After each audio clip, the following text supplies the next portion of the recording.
आमदार आहेत, अधिकारी आहेत, कोणावरही कारवाई होत नाही. कारवाई करणारे जर अधिकारी डोळे झाकून बंद केले असतील त्यांनी डोळे, तर कारवाई कशी होणार? त्यामुळे कुंभमेळा मंत्री आणि त्याचबरोबर गेडाम साहेब ह्या दोघांनी लक्ष घातलं पाहिजे. जर अधिकारी काम करत नसतील तर मग त्यांच्यावर सुद्धा कारवाई करायला पाहिजे. हे सगळे मोठे अधिकारी फक्त काय ऑफिसमध्ये बसण्यासाठी नाही आहे. कॉन्ट्रॅक्ट दिलं आणि मोकळे झाले असं नाही चालणार.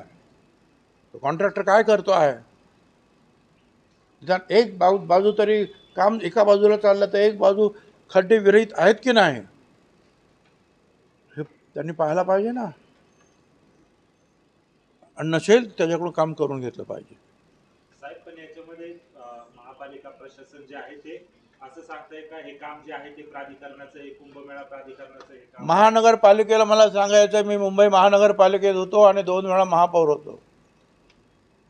कोणी कुंभमेळा असेल नाही, काही असेल नाही, काही असेल, पण शेवटी ज्या प्रत्येक गोष्टीची जबाबदारी ही महानगरपालिकेवरच आहे.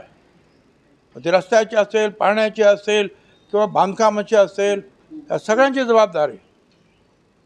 त्यांना वाटत असेल की हे कुंभमेळ्याचं काम आहे, त्यांना बोलवून घेतलं पाहिजे, सांगितलं पाहिजे माझं काम नाही त्याचं काम आहे असं म्हणून चालायचं नाही.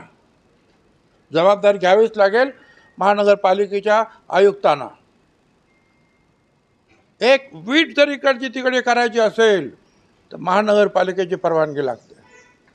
आणि मग महानगरपालिकेचे असे चांगले झालेले रस्ते, त्याची जर ही दुर्दशा होत असेल तर त्यांनी विचारायला नको?